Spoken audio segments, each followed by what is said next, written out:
क्या किसी ज्ञानी को भी कोई चाह शेष रह जाती है?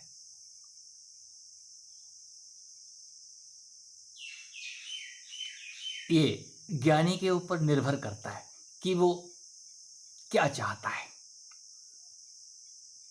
महर्षि रमन के साथ एक अद्भुत घटना घटी है। एक दिन महर्षि रमन को इच्छा उत्पन्न हुई कि इस इतने बड़े अरुणाचल पहाड़ के ऊपर मैं बरसों से रह रहा हूं, मैं कभी भी शिखर पे नहीं गया और कल मैं प्रातः जल्दी निकलूंगा, बिना खाना खाए और शिखर के दर्शन करने के लिए जाऊंगा। तो मन ही मन जो उन्होंने संकल्प लिया था, जो चाह की थी कि मैं बिना खाना खाए, बिना भोजन किए शिखर की यात्रा के लिए निकलूंगा। मेरी एक इच्छा है, मैं शिखर के दर्शन करूं। उस अरुणाचल भगवान जिसको वो जिंदा शिव मानते थे, अपना पिता तुल्य मानते थे, उसके शिखर के दर्शन करना चाह रहे हैं ऋषि रमन, महर्षि रमन। मैं समर्थन में हूं। और महर्षि प्रातः ही अपनी कुटिया छोड़ देते हैं बिना किसी को बताए हुए। चले जा रहे हैं, शिखर की तरफ चले जा रहे हैं। धूप हो चली है, प्यास भी लग रही है और भूख भी लगाई है, लेकिन कहीं अंदर से चाह है ना, मैं शिखर के दर्शन करके जरूर आऊंगा आज। ऋषि अपनी चाह में आगे बढ़े चले जा रहे हैं। रास्ते में क्या देखते हैं? कुछ माएं, कुछ स्त्रियां ऋषि का इंतजार कर रही हैं। ऋषिवर, हम आपके लिए भोजन लेकर के आए हैं, आप जलपान करें। ऋषि ठिठक जाते हैं। कारण क्या है? कहीं अंदर भूख लगाई थी, प्यास भी लग रही थी, लेकिन कहें तो कहें किससे?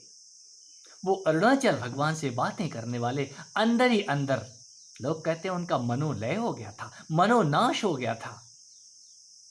हमारा माँ और बाप, एक बार आपको उस माँ या बाप से उसका सामीप्य मिल जाए, फिर उनकी बातें सुनने का आनंद ही किसी शिशु से पूछो जो थोड़ा सा अबोध नहीं है, उसको बोध आना शुरू हो गया है। मेरे माँ बापू बातें करते हैं।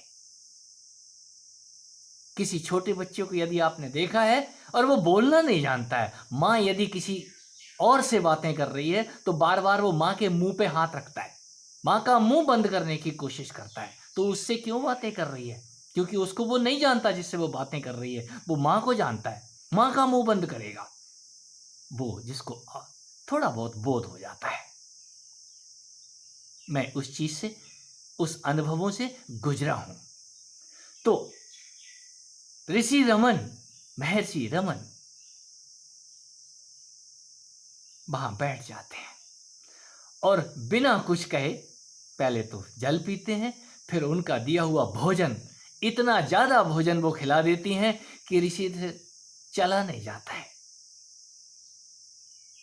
वो थोड़ी दूर ही चल पाते हैं और वापस लौट आते हैं। उस दिन के बाद ऋषि ने कभी इच्छा नहीं कि मैं शिखर के दर्शन करूंगा, वहीं से प्रणाम करते रहते थे। और ये सत्य है, ये सत्य है। मैं अपनी कुटिया से एक दिन अल्मोड़ा के उन शिखरों की तरफ चल पड़ा था, बिना रास्ते के चढ़ता चला गया और ये प्यास वाली कहानी, खाने वाली कहानी मेरे साथ घटित हो गई। जंगल में लकड़ियां बीनने वाली, कहां जा रहे हैं त्यागी जी? अब त्यागी जी क्या बता दें कहां जा रहे हैं? शिखर की तरफ जा रहे हैं। आप हमारे साथ कुछ देर बैठेंगे? और बैठते ही उनका जो कुछ भी कलेवा था हमें शेयर करना पड़ा। हमने खूब खूब अच्छे से खा लिया, लेकिन हम तो अपनी जिद पे अड़े हुए थे। हमने तो शिखर पे जाना है। हम शिखर पे चढ़ तो गए हैं और सूर्य भगवान हमारे सिर पे है। हम रास्ता ही भूल गए। क्यों? वहां पगडंडियां नहीं है। उन उत्तुंग ऊंचाइयों पे पगडंडी नाम की, रास्ता नाम का कोई चीज नहीं है। और वो शिखर पे पहुंचने के बाद मुझे दिशा भ्रम हो गया। मैं जिधर को भी जा रहा हूं, उधर से ही ऊंची खाई मुझे रोक देती है कि यहां से गिरे तो कुछ भी नहीं बचेगा। और मेरे पैर कोई रोकने वाला और ही है। दिखा देते हैं कि खाई देख ले कितनी गहरी है। और इतने में इसी मोबाइल की घंटी बजती है। एक मित्र गुजरात से फोन कर रहे हैं, तुमको कब से फोन लगा रहा हूं, तुम्हारा फोन नहीं लग रहा है। अब लगेगा कहां से? शायद सिग्नल नहीं होंगे। मैंने उनको जवाब दिया, भाई पहाड़ के ऊपर चढ़ गया हूं, रास्ता भटक गया हूं, और जिस रास्ते पे भी चल रहा हूं ऐसा लगता है ये रास्ता तो पहले देखा हुआ है। उन्होंने महर्षि रमन की याद दिला दी। वो मेरे गुरु भाई भी हैं और बहुत लंबे समय से मेरी साधना काल से मुझसे जुड़े हुए हैं। उनका कहना था महर्षि रमन के साथ भी ऐसा ही हुआ था। वो अरुणाचल, भगवान अरुणाचल पे चढ़ते चढ़ते गुम ही हो जाते थे, और जब वापस लौटते थे तो कहते थे ऐसा लगता है जैसे सारे रास्ते, सारी पगडंडियां मैंने कई बार देखी हैं। ऐसा लगता है मेरे कितने जन्म हुए हैं इस पहाड़ पे चढ़ते और उतरते हुए। हर रास्ता मेरा जाना पहचाना लगता है, जबकि वो रास्ता मैं इस जन्म में पहली बार देख रहा हूं। इतने में सिग्नल गायब हो जाते हैं और मेरी बात बंद हो जाती है। उतरने के लिए मैं रास्ता किससे पूछूं? कहीं मेरे अंदर ही वो अरुणाचल, जिसको मैं भगवान शिव कहूं, राम कहूं, घनश्याम कहूं, कुछ गलत नहीं है, वो है ना। जब देखा ये परेशान हो गया है, तो जो चढ़ने में मुझे घंटों लगे थे, मुझे उतरने में कुछ ही मिनट लगते हैं और ठीक हाईवे के ऊपर मैं पहुंच जाता हूं। और वहां से एक परिचित मिल जाते हैं जो मुझे बिठा के जहां भी मुझे जाना चाहिए था वहां पहुंचा दिया जाता हूं। ये अद्भुत रहस्य, आपके अंदर यदि चाह पैदा हो रही है उस अवस्था के आने के बाद, तो वो प्रकृति मां कहीं पुत्र के लिए वो सब का सब आयोजन कर देती है। ओह, ये घूमने जा रहा है और ये भूखा जा रहा है, इसको भूख लगेगी, तो वो रूप बदल के कहीं रास्ते में बैठ जाती है। रोने का दिल करता है। ये घटनाएं याद करके आंसू अनायास ही उभर आते हैं। ये वो अवस्था है जहां एक बार आप उसके आंचल से, उसके हाथ में हाथ आपका चला जाए, फिर आपको कुछ भी करने की जरूरत नहीं है।